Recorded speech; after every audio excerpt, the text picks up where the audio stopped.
All right, so we are live and in living color. Jeremy, I really appreciate you stopping by and coming on our channel, our podcast, This Week in Reselling, our our weekly live stream that we like to do on YouTube that also gets transferred to a podcast form. So if you guys want to listen to the podcast and don't have time to watch us, you can always do that. It's on all podcast platforms, and you can do that. So Jeremy, thank you so much for stopping by. Dustin is actually he should be stopping by any time now. He's always late to the party, but that's okay. Yeah, I think he's putting my nephew down. Okay. Sometime. So thanks for having me on. I really appreciate it. This is really my first YouTube interview or being on somebody's show, so I appreciate it. There he is. Can you hear me, bro? Dustin. This is fantastic. So Dustin is in La La Land. Right hey, Dustin, what's up? We can see him, but he can't hear us, which is okay. Let me describe what Dustin looks like currently. He is wearing some HyperX headphones. He is wearing his glasses today. Everyone's having some audio issues. I see Vowel's jersey too, right? Is that? Appreciate that. It is. That's right. Tell him how you found that jersey this week, D. Hey, give me a second. I'm going to switch headsets. Okay. The 90? What, 90? Okay. I thought it was 98. I didn't know if it was Reggie White. Because that's usually the one that you find. The Reggie White, because he went to UT. Reggie White went to UT? Mm-hmm. Reggie White and, of course, Peyton. It's Peyton Manning. Yeah. So as Dustin switches headsets, he's currently switching headsets. Let's see if he hears us. What's the audio looking like over there? Or sounding like, Dustin? All right. We good? That's a little better. I want to, after we get off, I want to test the other headset with you. Okay, cool. Yeah. Well, that's better? Yeah, it's better. Yeah, we can hear you fine. So, Dustin, I wanted to introduce you because this is actually the first time you got to meet Jeremy. Yep. How's it going, Jeremy? Colts Comics. Jeremy, Dustin, Jeremy. So, hey, we wanted to have you on, Jeremy, just because, we got to meet you a little bit here on TikTok. So we wanted to have you on to kind of get to know you a little better, kind of, know the man behind Colts Comics. So why don't you give us a little bit of, I don't know, kind of introduce yourself, just kind of give us the, just give us your, origin story. You feel me? Origin story. Wow. Well, my name's Jeremy. I've been reselling, for like 20 years. It started way back when I was in college, but it wasn't like a trendy thing that it is now. Like, hey man, we're reselling. We're going into Goodwill. It was just like I just kind of loved playing video games and found out, you can take games that you've already played and list them and get some money back for them. So it just started off as something like that. And then I started kind of finding out that you could do that with more than just video games. So it just has kind of been a part-time thing that I do for fun because I just really love learning about stuff and, finding something that's worth a buck and being able to sell it and learn about it. And I don't know, just a lot of fun just chasing that next big ticket item that, might make you some money. So just been doing it part-time though. Full-time, believe it or not, I'm a mental health counselor. Oh, that's awesome. There you go. That's pretty cool. So I work with kids and families. So I get to be really creative in that work as well. So it's kind of fun. And then I just do this reselling thing it's kind of like my mental health. It's kind of like my way to disconnect and do something fun. And I just have a blast doing it. So it's just my way of kind of, connecting into something I love to do. So. That's awesome. So how long have you been a mental health counselor? Wow, 15 years. That's awesome. Yeah. What made you want to get into that? Well, I was in college getting my bachelor's degree, thought I wanted to do something in like business and marketing. Um, and I volunteered for this kind of like campus ministry program, and they were doing kind of like having kids from the community come into, and there's some programming for them after school. And so I just volunteered because, they needed help and they were desperate for volunteers. And they're like, will you please help us? So I was like, sure, I'm free.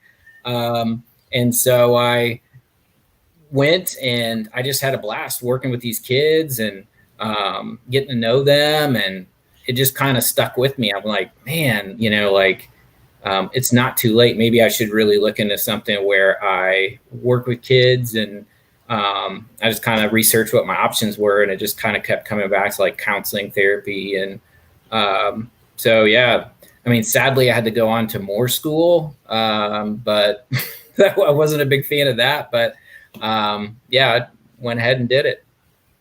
That's amazing. That's awesome. That's so awesome. I'm glad that I just think that's so awesome that it's like your occupation is like helping people, and then you're like getting paid for it. Yeah. You know what I mean? And it's like, that's so cool. I think that's amazing. So Jeremy, tell me about the name Colts Comics. Like, where did that come from? Like the comic. Not a Colts fan, are you? I'm a huge Colts fan. I am a maniac Colts fan. Like, I scare my children. I have 3 daughters, and I'm a lunatic when it comes to like when the Colts are. And it's been kind of we were like riding pretty high there for several years. We had Peyton. We were like undefeated almost at some of the seasons, and then we'd like pull all the starters and be like, well, we'll give up the last couple games of the year, and then playoffs, and we'd be like, we're going to flip the switch and we're going to win some playoff games, and then we'd lose, and it'd just be really frustrating. And then we won a Super Bowl and went to another one and lost. But yeah, I've just been an obsessed Colts fan, and I saw that somebody said the Saints beat the Colts. Yeah, we got out-coached. That sadly, Jim Caldwell's not a coach anymore in the league for a reason. But I mean, we just got out-coached that game. Plain simply, I feel like we were still the better team. But yeah, I'm just obsessed and screaming at the TV kind of fan. That's Dustin and I. Oh yeah. And so. For whatever reason, I was selling comics and video games and, that kind of stuff. I still kind of do that. That's kind of what I sell now. And so I was like, all right, fine. I'll just be like Colts Comics. It just seemed like, I mean, I really put no thought. I mean, it rolls off your tongue like really well. And then it makes sense. Thanks. I was like, I don't know, Colts Comics. All right. And then I just went with it. And, so I wish I had like a really great story about, how this, really great idea came together and I became Colts Comics. But that's really, I'm like, I love the Colts and I sell comics and other things that related. So that's my name. That's awesome. I know that our logo over here is inspired by the Titans logo. I see that. So and I know I was telling Jeremy, Dustin, that the Colts have been terrorizing us for so long. And no matter what quarterback. How bad I felt when Andrew Luck finally retired, because it's like. But especially Andrew Luck. Yeah. So that was good news. He retired. It's unfortunate about him because I was a Luck fan. I mean, I didn't like the Colts. Yeah, he was such a likable guy. You respected the player in Andrew Luck. Those book podcasts. They get you going. Yeah, he's just such a lovable nerd, He's just like, like dudes are just smashing him, and he's like, great hit. Thanks, that was awesome. And if they had a line for him, he would have been still in the league, I think. They actually had an offensive line to block for him.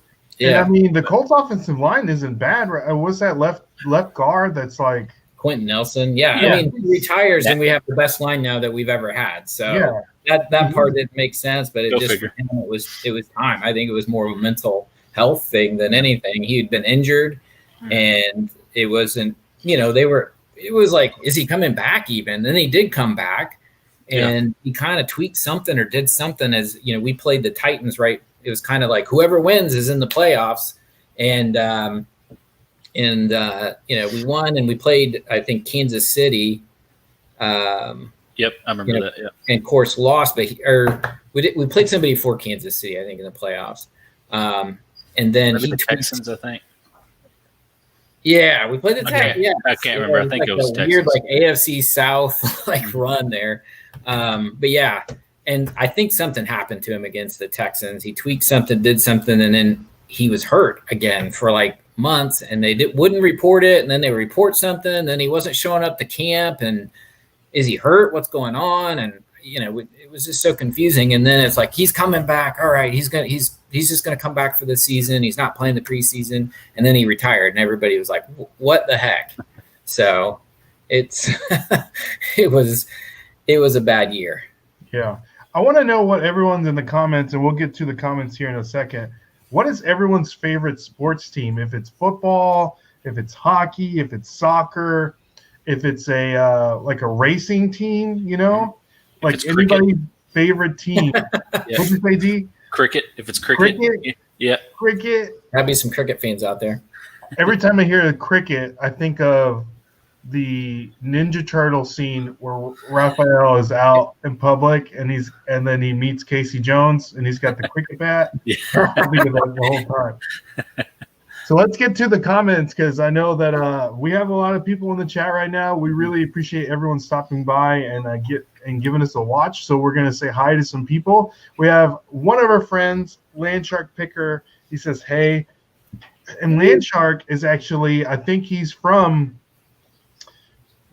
Mississippi, I think, okay. Because Landshark is. That makes sense. Yep. I think that's what it is, because his logo used to be the land shark in the Ole Miss uniform. Gotcha. Oh. That makes sense. I think they changed that. Or wait. No. So they used to be the Rebels. Now they're the Land Sharks, right? They're still the Rebels, but I think their defense is considered like the Land Sharks. I don't know, because I know the mascot was like a bear at one point too. So I'm a little confused. Maybe Land Shark, if you can let us know what's going on down there in Ole Miss. That would be awesome. We got Chris with the Free King Reseller. He says, "Let's go." He's stopping. Oh, that's him, Boozer M. Boozer M. We gotta change that. We gotta change that, man. Boozer M is the Boozer M reseller. Yeah, we have NASCAR man. Good to see you, Carlos Boozer fan, I guess. Oh man. And Chris says the man wears an American thrifting shirt and Nashville. Arbitrage. No, I love Carrie with the He's like the OG. Yeah. Carrie with American arbitrage. He's the man. If I had the Nashville Flipper shirt, I'd have worn it tonight. So hey, you know that we are fixing to drop absolute new merch here this summer. Dustin and I just have to talk about what we want to release, what we don't want to release. And some of that merch is going to be given away at 1,000 subscribers. I think once we hit 1,000, we're going to drop the new merch, and we're also going to give away merch. Where are we at? Let's see where we're at right now. Something that we want to do. And if you guys are not yet subscribed to the Nashville Flippers, please do so. And you have a possibility of winning 10 free prizes, but you have to answer certain questions like we did when we got 300 subscribers. You remember that, Dustin? Yes. And there were some hard ones. There were some really hard questions. 5 of them had to do with just random trivia questions, and then 5 of them were video-related questions that we had. So I remember the Swamp Picker, he won a mug. So speaking of Swamp Picker Glenn, he says hello. Good to see you, Glenn. Let's see who else. We have our boy Cajun. UT would be Texas, but then Landshark says no. UT is Tennessee, the real UT. Yeah. Right?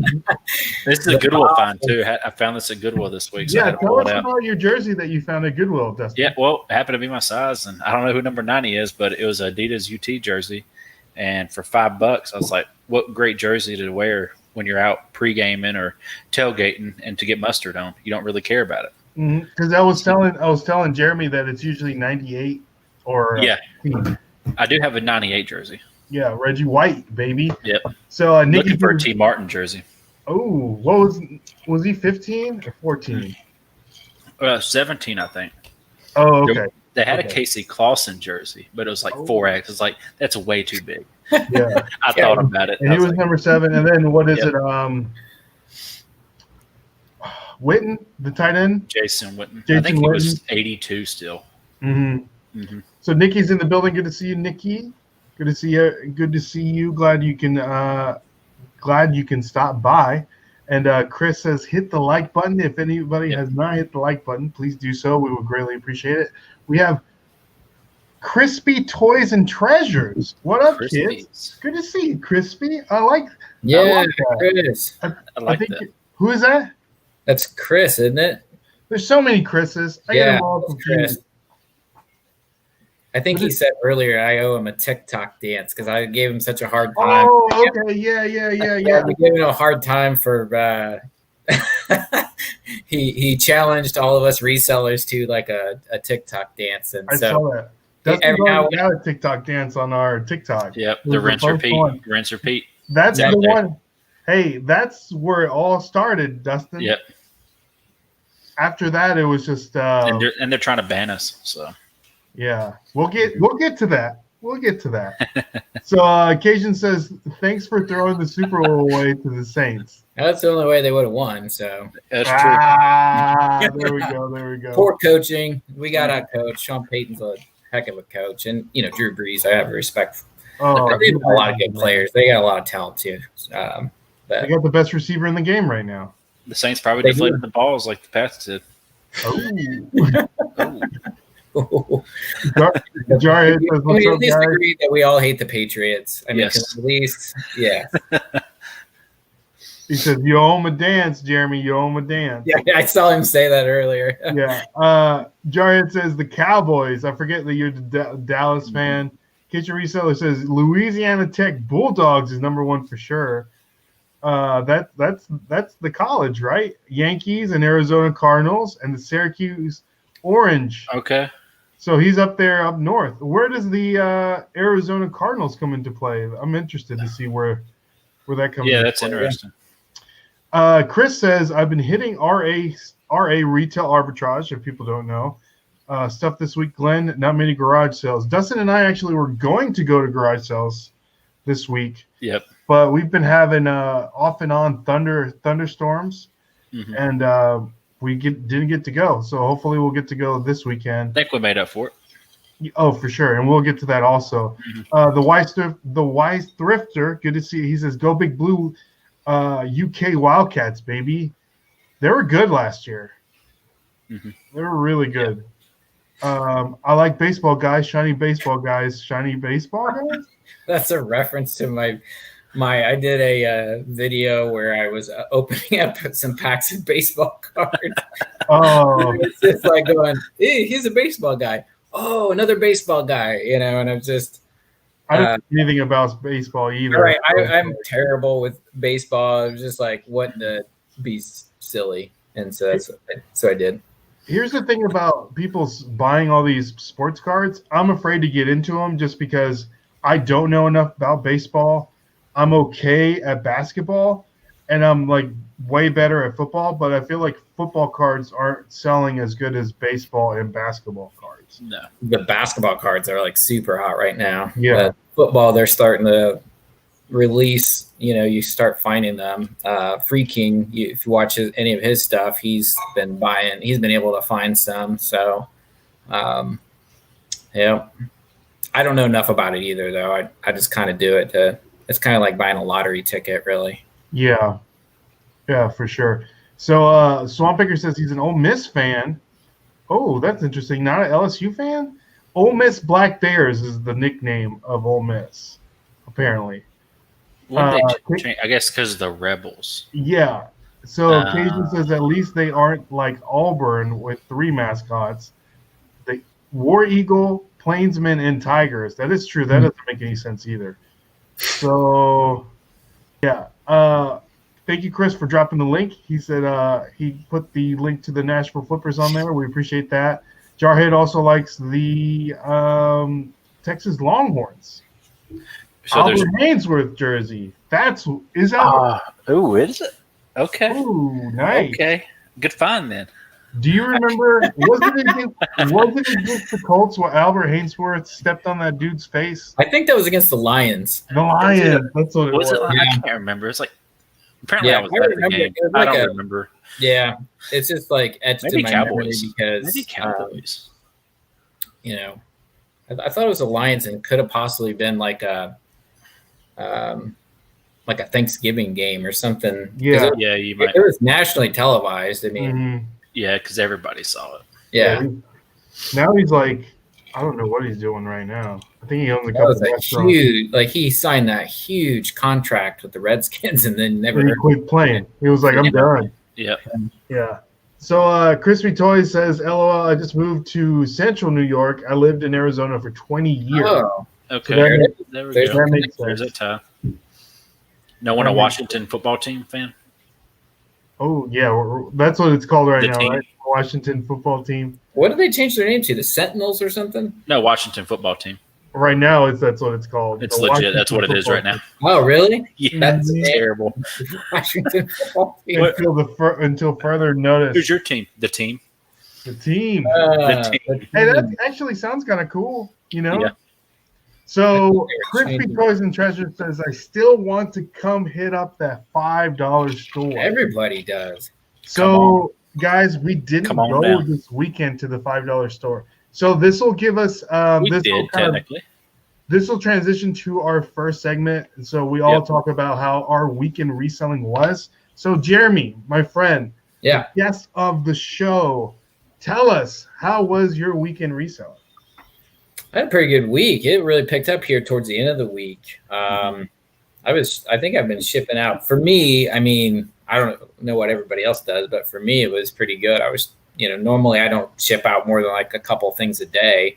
And I was shipping out like 4 or 5. So just kind of a increase. I don't know that I may have sold only one thing yesterday, but then I sold like 3 today. So some nice stuff.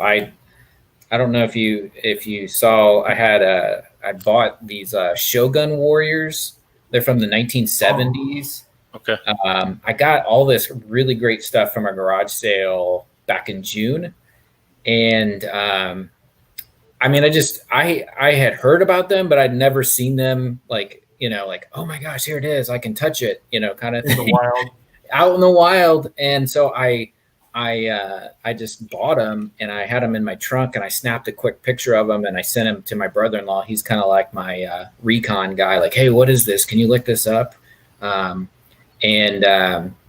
He was like, oh my gosh, those are pretty amazing. Those are Shogun Warriors. So I actually just I was going to tell you, it must be my good luck charm, because while we were during the pre-show, I sold something. And then right before we went live, I sold one of the Shogun Warriors for $150. Dang, nice.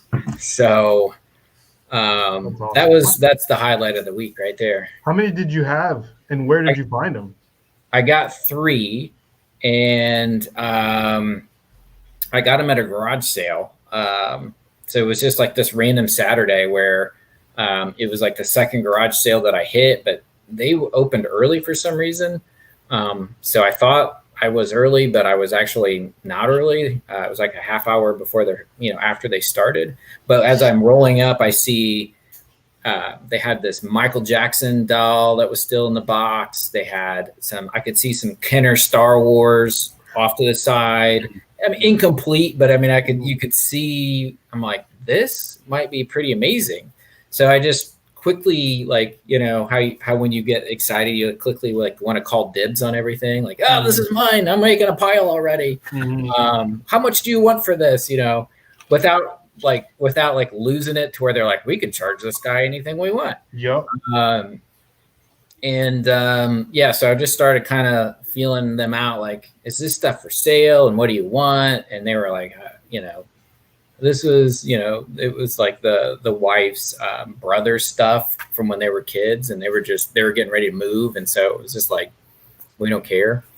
And so yeah, I ended up getting all of that stuff for like $23. Oh, so that's why I love garage sales, though. It's just like you can really run into situations like that. And there's really like, for me, there's like different types of garage sales. If you run into like, there's not prices on anything and there's just like piles of stuff everywhere. And you're just like, maybe I'm going to get murdered or kidnapped here, but I'm not really sure, but they have some cool stuff I want to look at, dig through some piles. And you just kind of take your stuff up and you're like, how much? And they just like throw a price out at you. And then you go to other garage sales where like everything has like a label and a price tag and it's like more than Goodwill. And you're like, is this a garage sale or is this like Goodwill 2.0 or what is this place? Got eBay listings underneath. Yeah, and sometimes they'll have like a note next to it and be like, "This is on eBay for $25. I'll sell it to you for $20." And so yeah, just there's those different garage sales. So I just got really lucky. It was on my list, and I stumbled upon that one, and it was awesome. That's great. So is that your main source of sourcing is yard sales? I do a lot of like at Goodwill as well, like thrift stores. It's probably about 50-50. It's just, I live in like a pretty rural area. So like I'm about an hour west of Indy, just kind of out in the country out in the middle of nowhere. So it's about an hour wherever I want to go, to any of the like bigger cities. So garage sales, I can kind of hit some of those smaller towns and some of the more local. So it's a lot more convenient. But I've got, Goodwills, not too far away. Like I just went with my brother-in-law to, Indy, and we kind of hit kind of the one side, and we hit about 6 or 7 Goodwills in a day. That's great. And so that, so you kind of have to make a day of it. You got to kind of make a trip. It's not like I'm just going to quickly stop in at this place. There's a Goodwill in the town where I work, so I can kind of stop in there from time to time. But it's kind of, junky. A lot of the times it's like, it kind of discourages you when you go in and you like miss. It's just like the same junk. Like, are you ever going to sell this stuff? Like, this is like just an endless pile of garbage in here. It's like, when are you going to move this stuff? But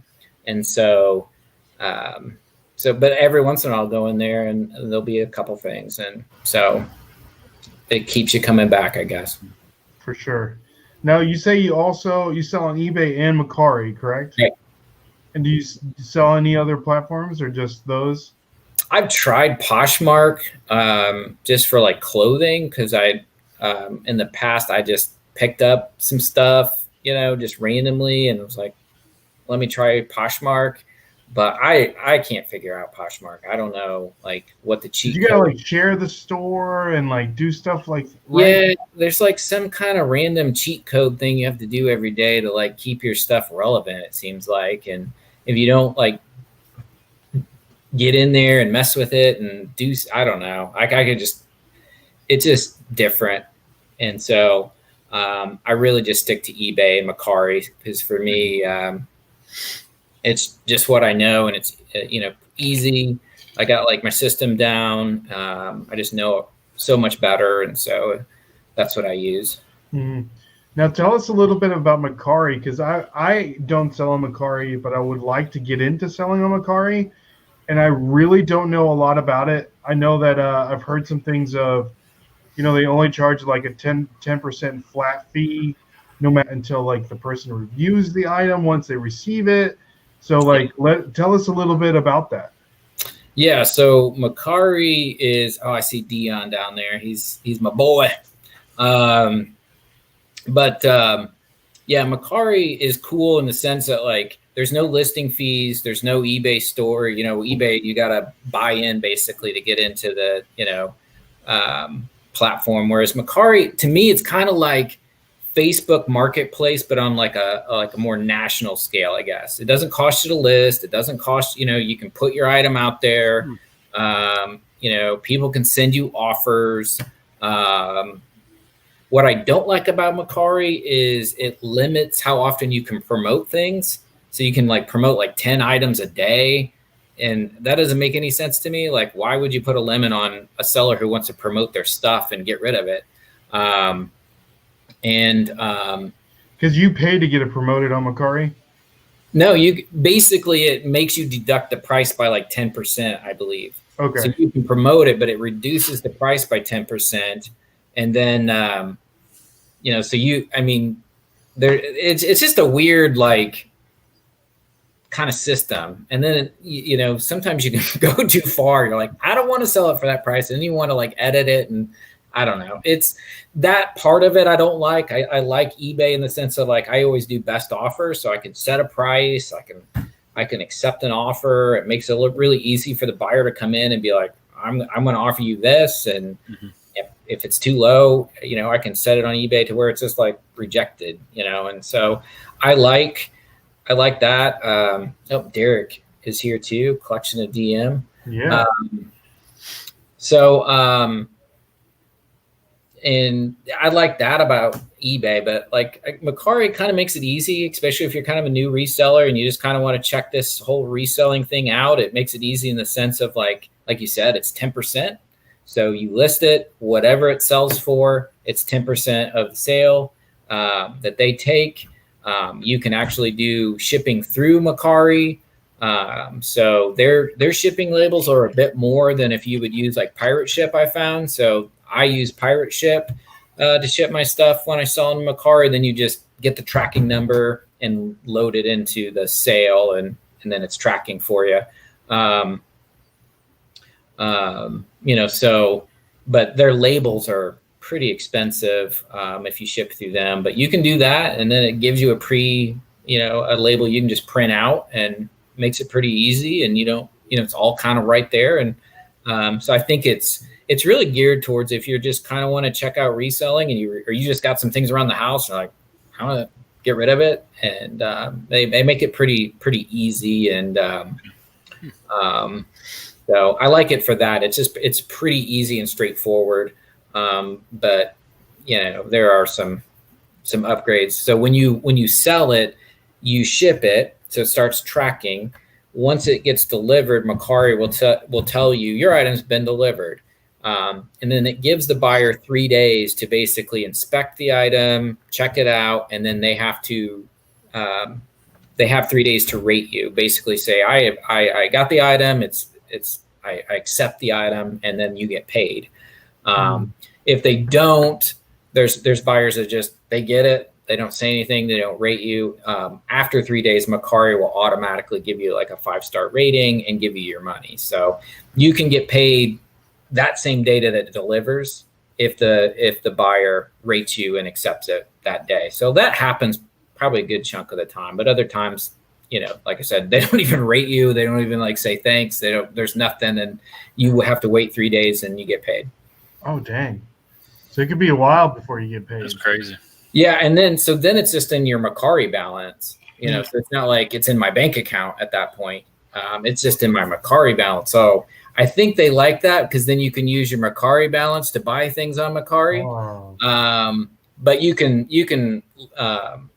set up your bank account and you can have it direct deposited into your account. But then that's like another 3, 4, whatever days for that to happen. So, dang. Okay.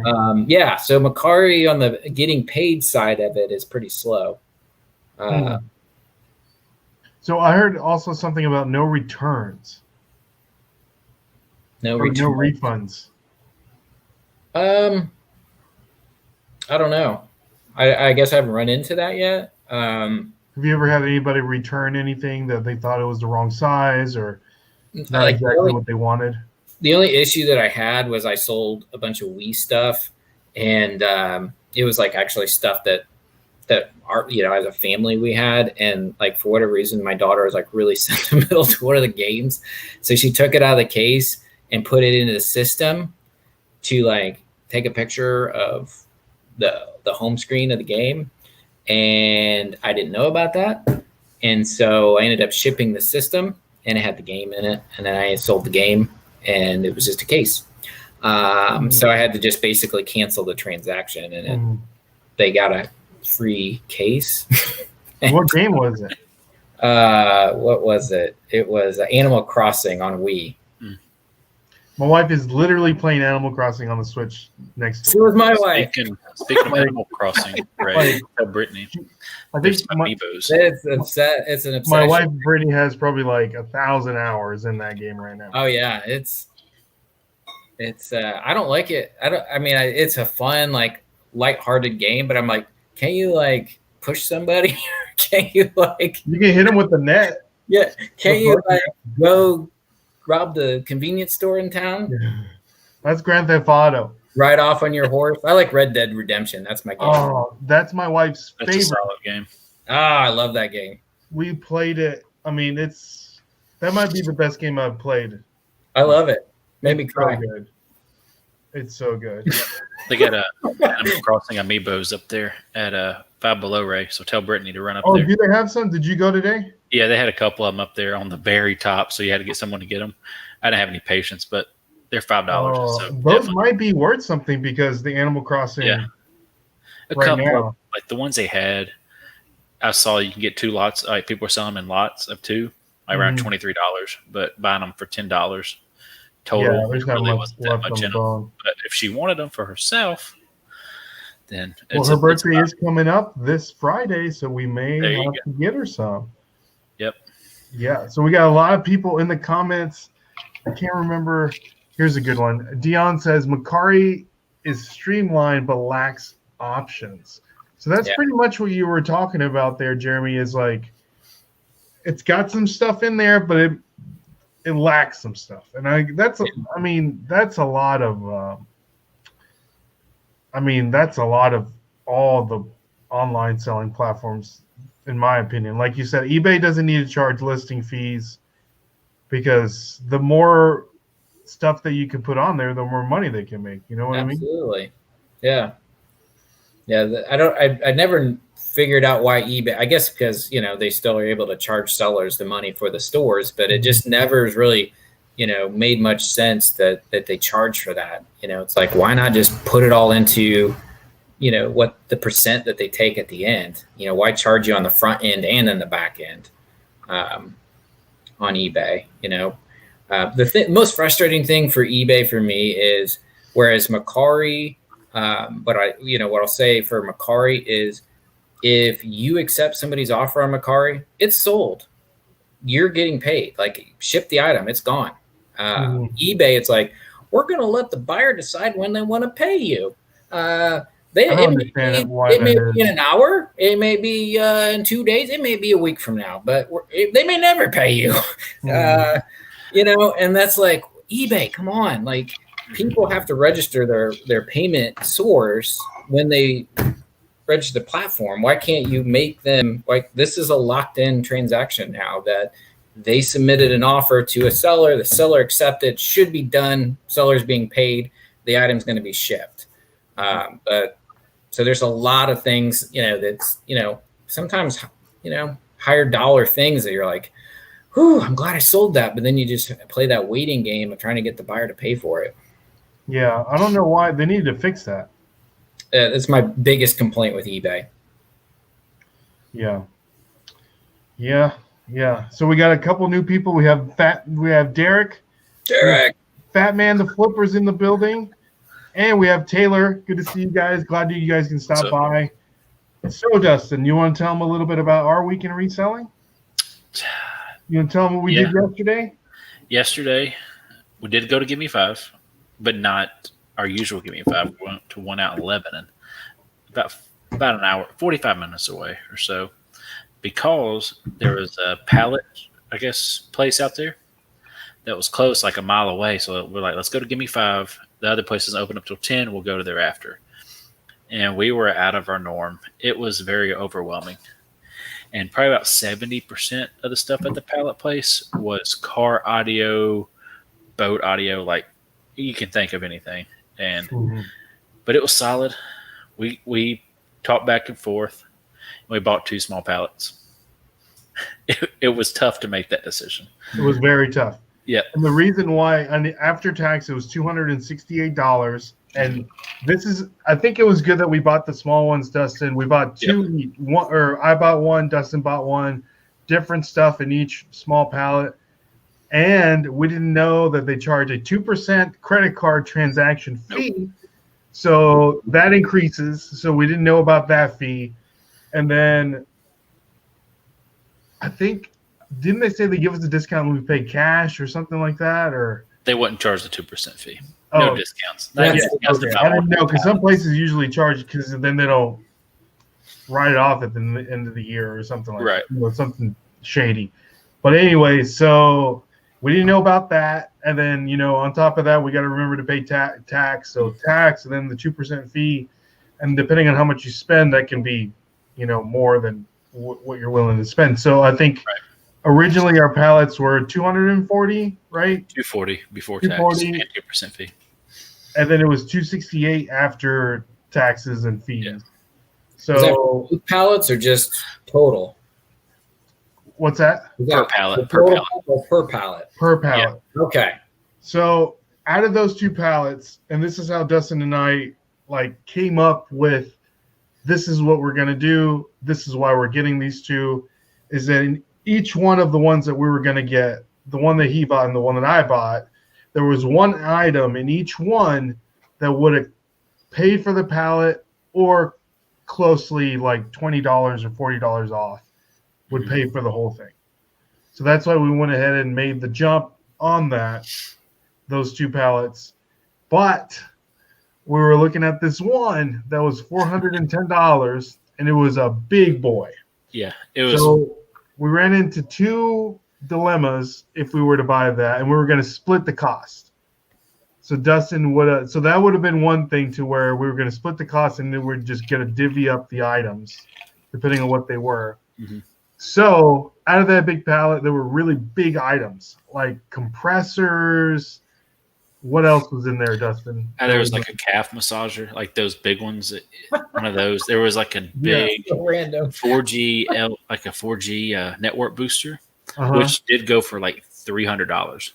And then there was this, they called it like an IPC tester. Never really heard of it, but that one was around $200. So those two items paid for the pallet. Or something. Yes, some CCTV, I think, or something like that. But those two items would have paid for it. But there was a lot of big stuff. There was a gaming chair in there in the box, and then there was like those rock speakers that you can put like around your swimming pool and like in your backyard. Oh, but Microsoft keyboards, stuff like that. Mm-hmm. So we ran into some of the stuff was too big, so we could have still shipped it if we would have sold it on eBay. So, but the majority of it would have been better if we sold it on Facebook Marketplace, right? So then we had to think about that, and then we didn't know if all the stuff would actually fit in the truck at the end of the day, you know. And we didn't know of the quality of the items that the person was selling were good items, because he said that he had a contract with Amazon, and so he was buying return pallets from Amazon, because there is a Amazon, I guess, distribution center in Lebanon, Tennessee. Right. Because there's nothing going on in Lebanon, Tennessee. It's literally small town USA, right? Yes. So, hey. That was me.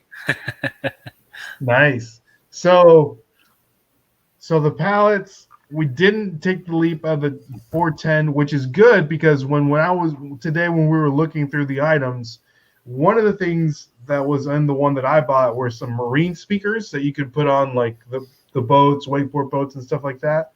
I opened it up, and someone had bought it, put their old ones in there, and took the new ones. Mm-hmm. So What scares me with that kind of stuff is, so that's the risk. Yeah, that's the risk that you're willing to take. So we must have I don't know, taken 45 minutes just to think of what we were going to do, Dustin. Well, did they let you open the boxes and stuff? And they'll let you go through, like you take the stuff off and kind of inspect inspect it, but everything's taped up. You can't open it or anything like that. I might have opened up a box or two. Might have opened up a box or two. But that's what scares me. I mean, because like just some of the things that people do to return an item or get something for free or any of that kind of stuff, that would just scare me to buy pallets. So, but good luck. Yeah, I hope we get some video content. Yes, for sure. We did record us going through the process and then showing you guys what we got, and we did get some good stuff. Like I got like a Garmin watch, like a fish finder that's worth some money. I think the highlights of what we bought were I bought this like scanner, like this radio scanner thing that's worth like over $200, and then Dustin got a it's like a laptop monitor extender. You can have two monitors on your laptop. It's like a USB connection, and I can't remember the actual brand, but it was right around $187 plus shipping. I think that might have been open box or used. I have to double check, but for around $200, that's not bad. Yeah, so there's about 15 to 18 items on each small pallet. Mm-hmm. So yeah, so we'll go on back. It's probably a good. I can't wait to see what you got. Yeah, I can't wait to see what happens. Kind of how close are you to Evan? Do it. So I like to see like that through what everybody else does. Mm-hmm. Yeah, and I know that it's good that we can go and look at the pallets and look at them, because there is websites like liquidation.com, you have bulk.com. Right. I think there's like something ninja.com. I can't remember the ninja box. Just a shady website. So you can trust us. We're ninja. Pallets.com. Like, come on. So those websites, like liquidation.com, you actually have to, it's an auction site. So they give you the manifest of what's on the pallet, but that's not guaranteed that it works or it's not broken or anything. And then you have to bid against another person. And then you still have to pay for delivery, depending on how big so it can add up really quick. So it was good for us to go and look at pallets and then go from there. Man. You're opening a whole new world to me, but it sounds like, wow. It's risky. Seeing what you're getting sounds like a much better buy than some random pallet that you bid on online. I'd rather see it in person. That way you can see like the condition of the boxes. For sure. That matters.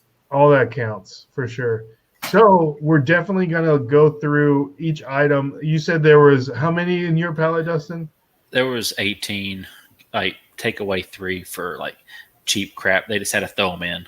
Yeah. I can't even sell them. So they're going to be put in the giveaway. They're solid items that people would want, but just going to put them in the giveaway for sure. And so you broke it down to how much an item? $14.88 an item.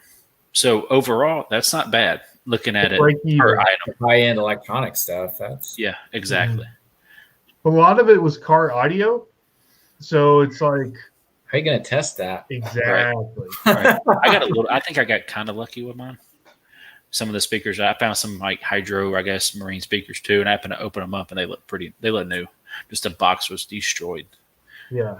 And you could tell that this guy, that's what he does, because he had this warehouse and he had like boxes stacked up of priority USPS boxes, Tons. And like so taller than me Yeah, and he had all of his inventory there. And then he had this one pallet of just like brand new routers in a box. And we're like, hey, can we buy this one? And he's like, no, somebody from California already bought it. And I'm just like, why do you have it out? Like you do, like it's for sale or something. Yeah, I know. So the guy was like from New York or New Jersey or something like that, right, Dustin? Maybe Boston. I'm going to say Boston because he had a Red Sox shirt on. That's right. Boston. We're a Patriots fan. No wonder we don't like him. Yeah, and that's how he talked. It was like his prices were priced really well compared to the one we went to a couple weeks ago. They were just, I think the stuff that we got total would have been probably a $1,500 box. Wow, which is absurd. So we got a pretty good deal. Yeah. Yeah. So Taylor Exchange says, whenever y'all get a chance to answer, about how long do you wait if a customer is taking their time to pay? So how long do you usually wait there, Jeremy? What are we talking eBay? I I mean, think he's talking eBay. yeah, Gotta be eBay. What is it? After- After 2 days, they'll file. Like I have it set up automatically to file the non-paying bidder. Usually, that will spark them or remind them that they haven't paid, and they'll usually pay in that 2-3 day time frame that they hadn't paid. Usually, a day after you can send or immediately after you can, but usually a day after if they haven't paid, you can send like a payment reminder. So I'll do that too. But yeah, after 2 days, I believe. Ray, do you know on that non-paying? I don't know. I know that It's 2 or 3 days. What I do is usually when somebody buys something that they offer something and I accept the offer, I usually send them a message. Hey, I appreciate your purchase. As soon as you pay, I can ship the item out. Right. And then so that really kind of incentivizes them to go ahead and pay. And I don't think I've waited any more than 3 days to get paid on an item. That's about So, mouth. yeah, mine's set up, it'll automatically file that non-paying bidder. But so I just had one happen, so I can tell you that if they don't pay after that's filed, eBay still gives them like a full week after the end of the auction. So this buyer messaged me last Friday, so not this past Friday, but the week before, prior Friday, won the auction, sent me this was so odd. So these buyers, they'll send you an offer, right? And so you're like, okay, cool. I'm just going to move on from this item. Yay, sale. And then they message you and be like, I can't pay you until whatever. And you're like, but you just sent me an offer. Like, why didn't you just wait till you had the money, then send the offer? But, Usually, if they do that to me, I'll be like, well, I'm sorry, I have to cancel it and relist the item. If it's still available when you have the money, then you can purchase it. Yeah, see, I should have handled it that way. But so anyway, so like a couple days passed and the non-paying bidder was filed. And so eBay finally closed it out just this past Friday. So it was a full week where the buyer didn't pay for it and my item was in limbo for that time. But once they close it, they automatically relist it and you're not charged any of the fees. So that's the difference of like if you go that route. If you cancel it, I believe you're still charged the final value fees, are you not? I'm not sure. I don't know. I believe you're still charged the final value fee on that item. So it's a pain in the butt. But so I just let it run its course through eBay, and then they'll take those fees off because the buyer didn't pay for it, and then it'll automatically relist. So then it's basically a fresh listing again. So, yeah. But yeah, that doesn't happen that often, but it happens enough to where you're just like, come on, come on, eBay, just make them pay right away. I know it's a mess. So Crispy Toy says those pallets are a gamble. They sure are. They are a gamble. He also says that videos coming out tomorrow for my huge auction pickups tonight. Yeah, random list. Heck yeah, we'll make sure to get that for sure. And I think I've already subscribed to your channel, so I can't wait to see that week. For sure. So we have a good question on here. We have Evan. Evan says, I'm 16 and I just got my eBay set up. Heck yeah. I'm doing a storage unit auction on Wednesday. Do you have any tips on eBay selling easier? Oh, wow. So the first tip I can give you for sure, and you guys, Jeremy and then Dustin, you can. Yeah. Just for auction purposes, because I've been to a couple of auctions, make sure you know what fees they charge you at the end of when you buy something, because they'll charge you for if you pay with the credit card or a debit card, like we did when we bought the with the pallets, and they'll also charge you like a finder's fee or some buyer's premium. Buyer's premium, exactly. Yeah. So it can be like 20% sometimes. Exactly. So make sure you know those fees before you buy anything, because something that could be, let's say you bought something for $10 and let's say after everything the fees are like 30%, then it could be a lot of money at the end of the day, and then you're like, wow, I was not expecting this. Yeah. And there's also certain auction terms that you need to know. Like I think buyer's choice is one of them. When you there's multiple items and they're all auctioning off the same multiple items, but they're variations. So like the person that bids the highest gets the buyer choice, and the second person gets the next thing.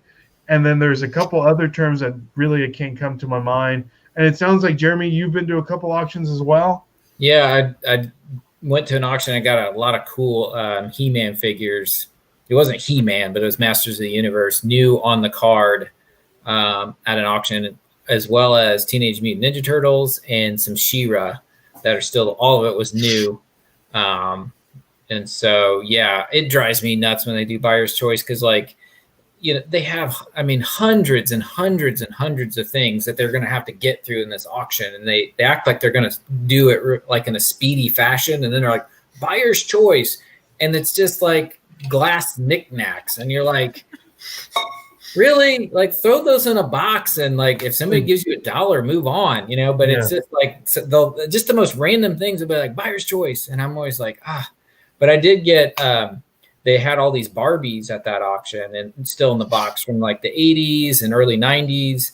And they did buyer's choice, and they, people took what they wanted. And they finally had like 9 left over, and they're just like the one price for what's left over. So I ended up getting 9 of them for like $17.50. So I felt pretty good about that at the auction. So you can really, run into some good deals at auctions. It just, I usually only go, if they're, going to have like toys or something I'm interested in. So what about eBay tips, Dustin? Can you give a young entrepreneur some eBay tips for first starting off? Yep. Go big or go home.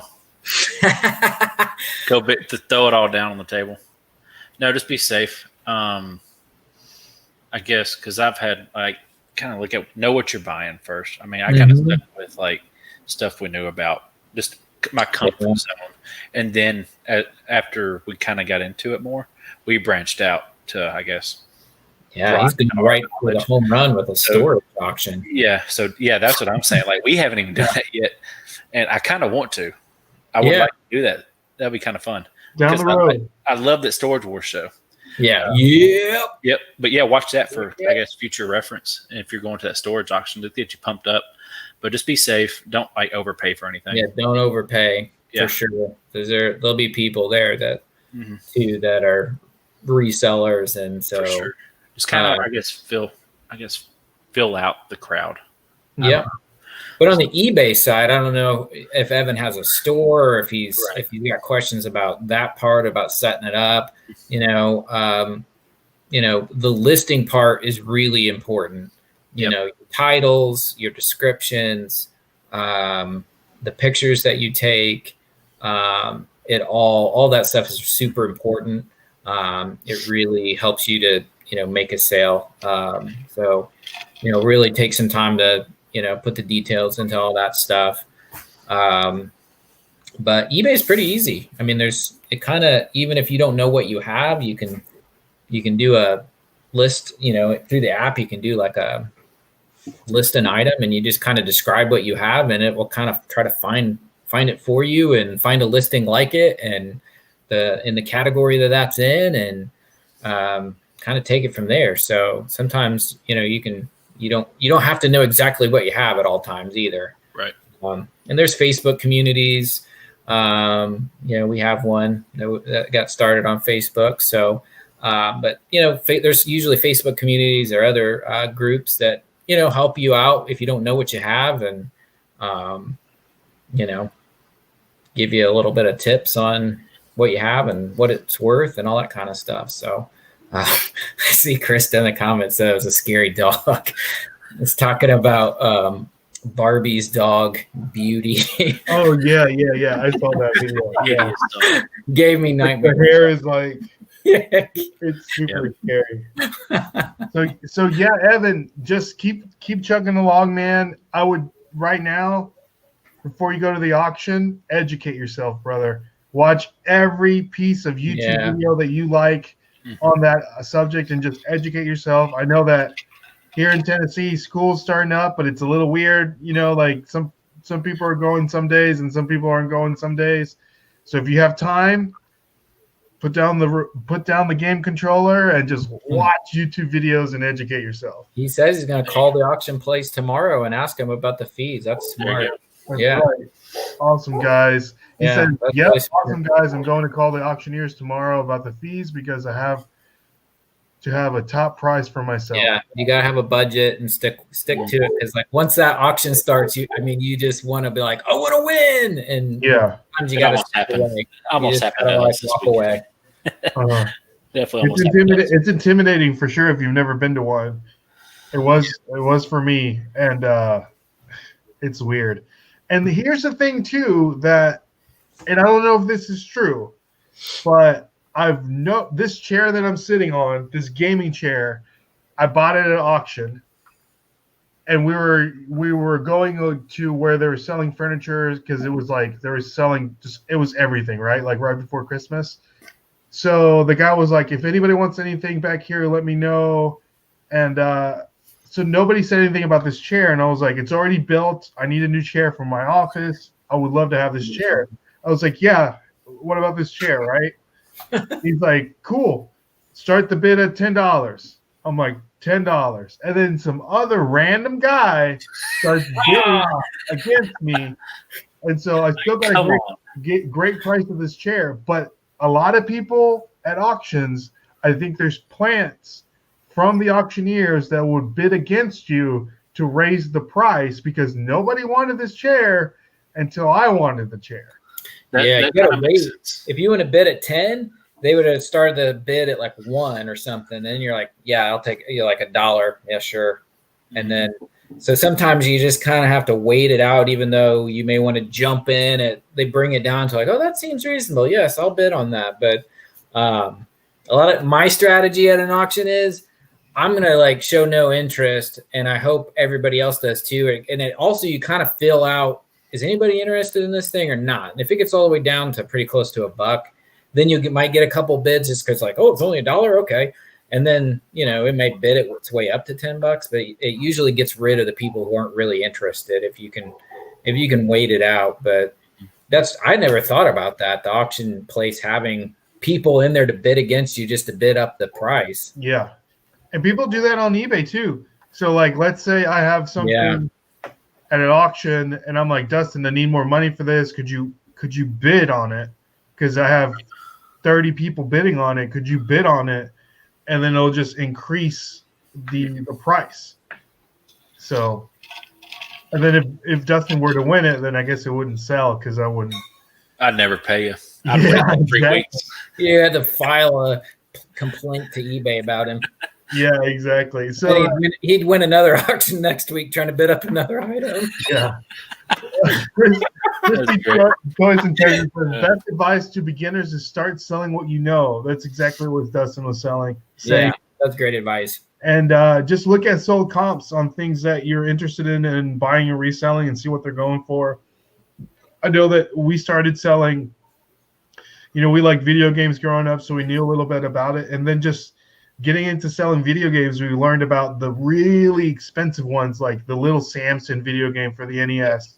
That's selling for over $1,000, and then wow, Spirits and Spells with GameCube. Spirits and Spells for GameCube, like all these games, and then the really expensive games, especially for older generations like Genesis, Super Nintendo, and Nintendo. If you see something that's worth a lot and it's cheap, it's probably too good to be true, because they do make fake ones. Yeah. So you have to go out and make sure that you have the right thing.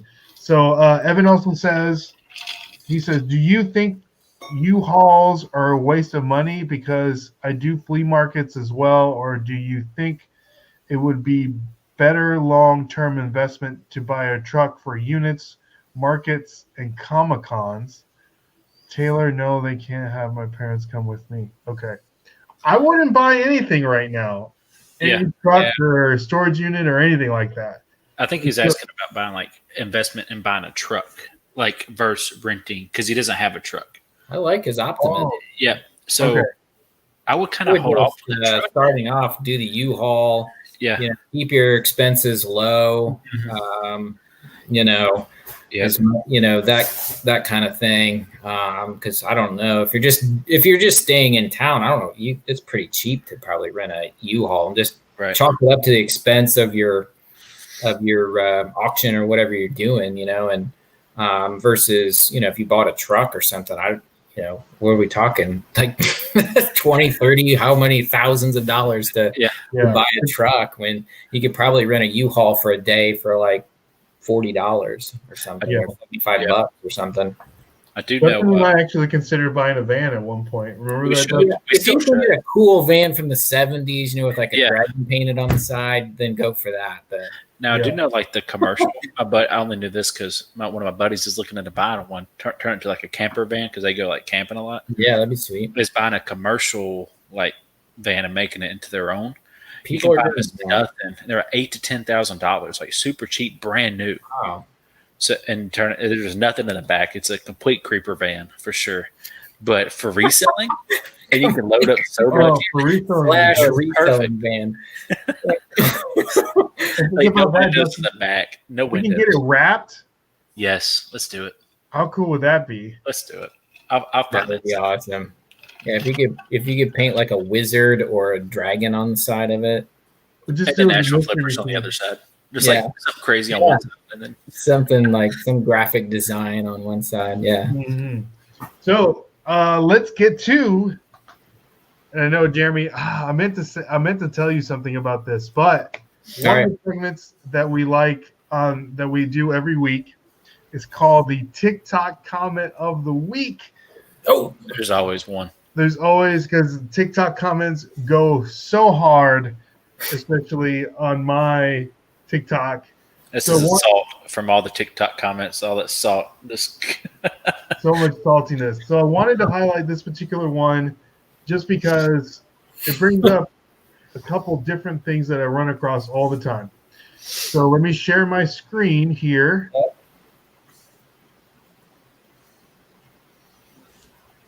Okay, so I hope everyone can see that pretty good. So this guy is saying, and let me give you some background on this. I filmed this TikTok video of us kind of looking through the pallets that we were looking to get, and just kind of giving some background and showing, it's like, hey, should I get this or whatever, because I thought it would be a different thing that people would look at. This guy, John Davidson, 64, he says, this is why millions of people, including me, never buy anything on eBay. I say, how come?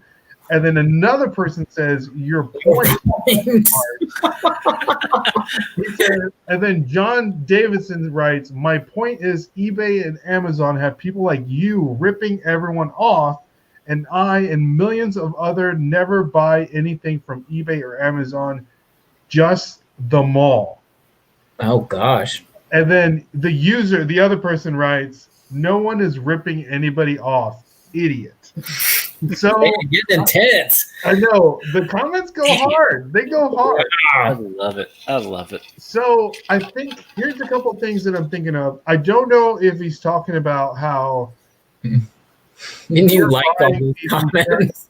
Like if we're buying these return pallets and maybe pulling the wool over people's eyes and say they're new or whatever. Maybe he's thinking about that. Or maybe he's thinking of, which a lot of people think this, is that we buy something low at a low cost and then sell it for way more than we buy it for, just because that's what the market value is going for. And people think that we're ripping people off. But then you forget that these huge companies like Walmart are selling something for $10 and they're only paying 50 cents for it, when they're making They're all doing the same thing. So I don't know exactly what he's talking about. Yeah. And I know that and my question on this is, anybody in the comments, and then Jeremy, Dustin, do you feel guilty at any time for finding something that's cheaper and then selling it for more, Or do you feel guilty finding things that might have, like Amazon returns, and selling it on eBay for more of a profit? I don't know necessarily what he's kind of asking in this comment, or just calling everybody idiots or whatever he's trying to do. So I want everyone's opinion. So what's your opinion on this, Jeremy? No, I mean, I feel like this stuff is out there. So, I mean, people can go find it if they really, want to find it. I think part of kind of the price that people are paying is, there is a market for this stuff. And, if you as a reseller are the one finding it, then you get to sell it for kind of what the market's going to dictate the price. I mean, on eBay, I want $2,000 for this, and that's fine. It's never going to sell, but that's why there's comps, and that's, the buyers kind of set the market of what things sell at. So, and if so, you as a reseller have to kind of determine, okay, the condition and what you have and how it compares to the other things that have sold. But I mean, it is a service in a lot of ways that I think of as I'm rescuing something out in the wild that was out there in a Goodwill store in a garage sale somewhere, and I'm putting it into a market where the people who collect it or want it, they want it, and they're willing to pay that money for it, because that's what the market says it's worth. We're not ripping anybody off. In a lot of ways, it's a service because we're the ones finding it. But I mean, that's my opinion. I mean, anybody could go out, and if they had something that they were collecting or wanting to buy, they could go out and try to find it. And it's just, there's certain things it's not easy to find it. And so there is a value on those kinds of things, because it's not like I have some of the rare things that I have, people send me these ridiculous offers for. And I'm like, if you don't like the price, go out and find a Shira new in the box, please. Good luck. It's in 1983, brand new in the box. Go find one, and so it's kind of one of those things. It's like, you can't just go and find it. That's why it has such high value. So, so no, I don't feel guilty about it, because I'm not really the one setting the market price. The market is setting the price. That's good. What about you, D? The only time I would feel guilty if I had to wrestle some old lady for that item. But other than that, no, I don't feel guilty. Why don't you guys show that on your YouTube channel? Like that Seinfeld episode where every week Dustin an old lady for something. Something that costs $10. Give me that. But no, seriously, like this kind of made my day. And he could be lying, because he sent in an offer and said he could pay like $30. But after I accepted the offer, it was one of those Clarity phones with the big buttons that we have. The guy said, "Thank you so much. It's for my 85-year-old mom who can't see." And that just kind of that's why I'm doing this. I'm helping other people out that don't have the ability, either doesn't have that around their area, and we have it here. That's what we do. Just helping other people out. So I love messages like that. Kind of makes my day for sure. But that's that's good. And then when we found those Clarity phones, we also were people were also like, "Why did you buy these phones? They're never going to sell." Those Clarity phones are especially for that older generation with that, and that's why they do sell, because people need that stuff. Exactly. There are old people still. Can't find them. You just can't walk into Walmart and find them. It's not like you're just gonna oh, yeah, here it is. Yep. Yeah. So Crispy Toys and Treasure says, never feel guilty. Yeah. Taylor Exchange says, I feel skilled. I no longer defend my part-time business to people who want to pay up at a mall. Absolutely. Crispy Toys also says, I wouldn't be in the business if I felt guilty or felt it was wrong. We're helping someone get something they want. It's Absolutely. True. Derek in Collection of DM says, on our way to a private pick and drove by a sale that was closing up, LOL, decided to stop in real quick and snagged 14. Hope we get to see what that was. Yeah, for sure. Yeah.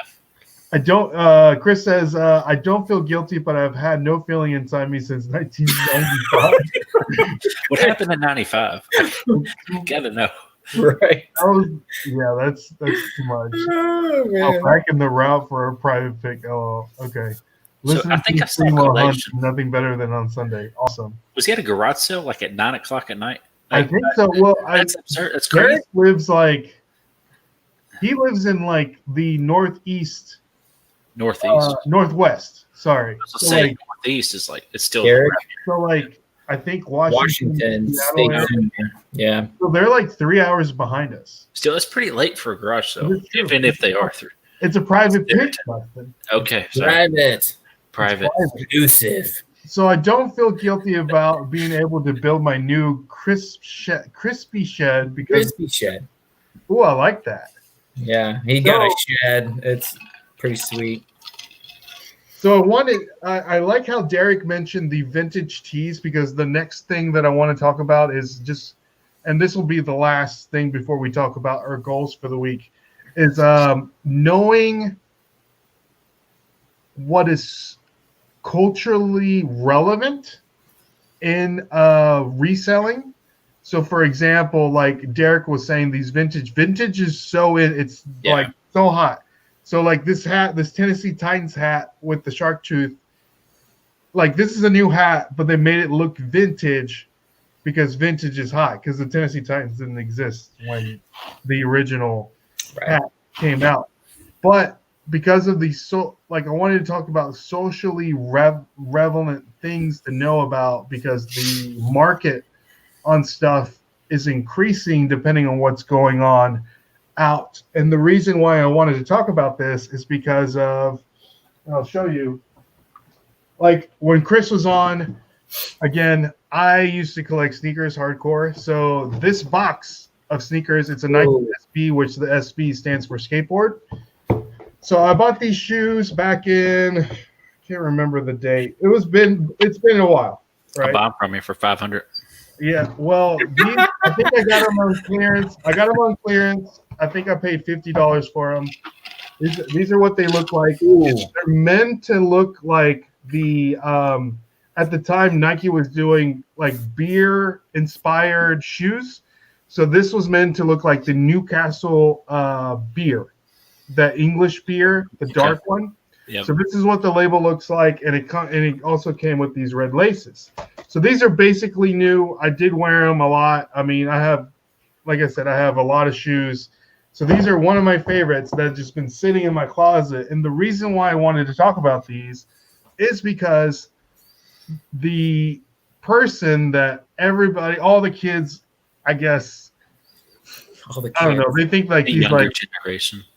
A new generation too. So Travis Scott, the rapper, wore these shoes on his Instagram page of the Newcastle Dunks, and he's starting to wear like a bunch of old retro, shoes. So this caused this shoe to skyrocket in price. So you should feel guilty. So if I go to on StockX, you feel guilty. So we'll talk about, where are they? So on StockX, a brand new pair is selling for over $1,000. What? Yeah, only because get those things listed ASAP. Exactly. 500 used. So even though if they're used, I looked on eBay, and then the same size have sold for around $800 to $900. I'm gonna grab a drink real quick. No, you're fine. Yeah. So yeah. So what do you think, guys, that you have to keep up with the times, know what's hot, know what's selling, because you never know what's in your closet that you haven't worn in forever, that you're just, I don't know, like this hat, it could be worth $100 or $200 like that, like 30 years from now. So what do you think, D? I wish I would have kept my Pokemon cards back when I was in elementary school. That's one thing I wish I would have kept, and all my sports cards. I had a whole sports card collection. There's a lot of stuff I wish I would have kept. So yes, I'm going to start keeping everything. Anything that Michael grows up on, all right, my little boy, I'm keeping. I don't care what it is. If he wants to throw it away, selling garage sale for $3, Nope, he ain't doing it. Nope, I'm keeping it. So, yeah, I'm gonna hold on to everything, and I might have to look up this Albert Haynesworth jersey. That's for sure. Yeah, you never know. You could be sitting on a gold mine. A gold mine. I know that, or sitting on someone's head. Albert Haynesworth style. You were talking about the Pokemon cards, Dustin. I just saw that on eBay, a original first edition Charizard card graded 9.5 sold for $73,000 on eBay. I know I had a Charizard. I know I had one. And it was probably first edition. I'm so disappointed. I could have had $73,000. That probably was my card. It was my card. Now you're gonna have to wrestle old ladies at garage sales to get it.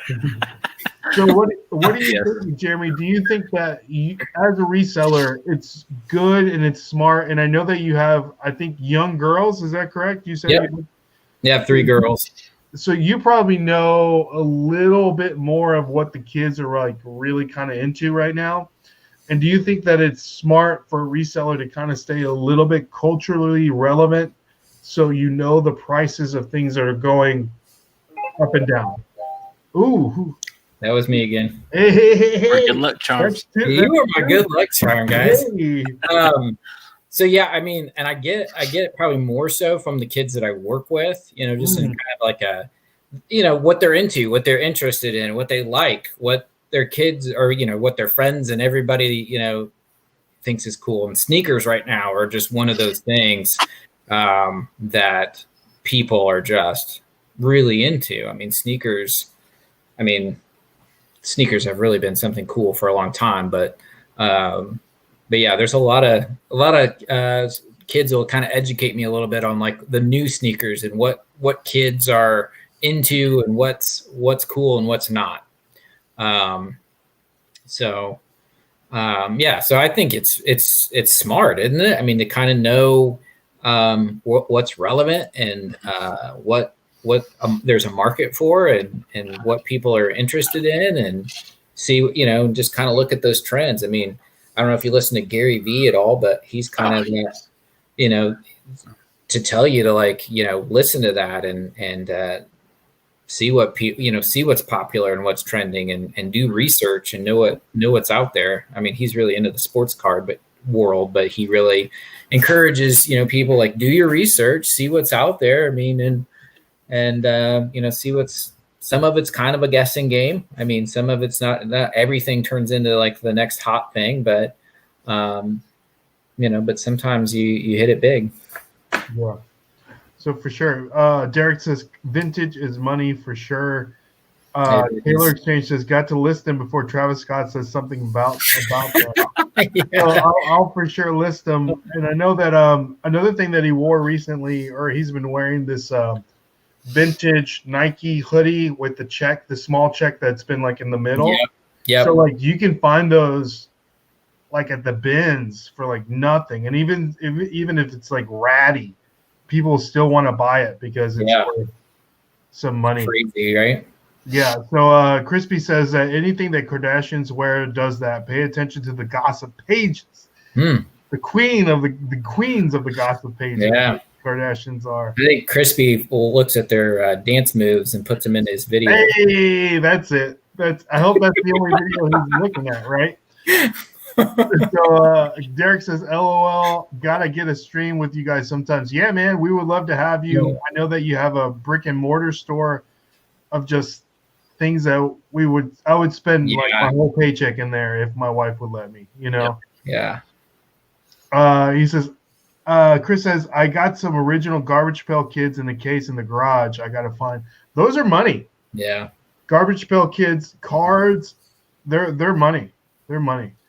Oh, Iron Brad just got a sale too. Thank you. Brad. Is Brad, what's his name on? I think remember. It's Brad that I'm thinking of on TikTok. Where were we the other day? Yesterday, Dustin, when we passed that donut place. Donut Palace. Where was that? It was in Lebanon. After Lebanon, it was the smallest place ever. It was not a palace. Can we stop by and film a video of us eating donuts for Brad? Yep, we should have. I kind of wish we did. So The last thing, Jeremy, before we get you off, because we've almost been on here for an hour and 30 minutes. It doesn't seem like that, but we want to respect your time, and I know that it's late there. So the last thing that we want to do is that we want to talk about the goals that we had set for ourselves this week, and we want to talk about goals that we want to set for ourselves this coming week. And I know that for me personally, my goal was to list 3 things on a daily basis last week. And I failed miserably at that goal, but that's okay because we can continue to pick ourselves up and then just keep going, So I am going for my goal to this week is I'm going to set my bar down a little lower. I'm going to do 2 items a day because I do this part-time. So sometimes I don't get to dedicate the time to do what I normally would do because I'm shipping stuff out, I'm editing videos, I'm doing other stuff, and then making sure I spend time with the wife and Dustin, Yeah. So yeah. So what about you, Dustin? How did you do this week on your goals, and what are your goals for this week? I said I was going to work out more this week, so I was in the heat. And I did some pressure washing along with some other stuff. And I tried to walk around more at my job. So, because I'm out in construction, going to different houses, checking houses. So I try to walk park further down the road and then walk to the different houses. So I would say I met my goal on the working out aspect. Listing, not so much. Listed about 8 items. I wanted to do 3 a day, but did 8. So I got some listed. That was a plus. Are we doing new goals yet? New goals. I'm going to list a half an item a day. Half an item. Yep. You're going to take pictures Set it of low. Set it low. No. Less than 2 old ladies this week. Yep. No, 2 items. I like the 2 items. I think that's a good median right there. I do want to list a pallet. I think the pallet that we got. Yeah. I want to list that. My goal too, Dustin. I want to list the pallet. Yep. That's what I'm going to list. Yeah. And then my goal is to also make a ton of people feel guilty. I want to make everybody that I go into Goodwill and see, I want to make them feel guilty. Like, dang, he's got all the good stuff. Yeah.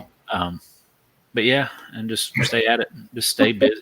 I guess keep listing and get everything shipped out on time, all that stuff.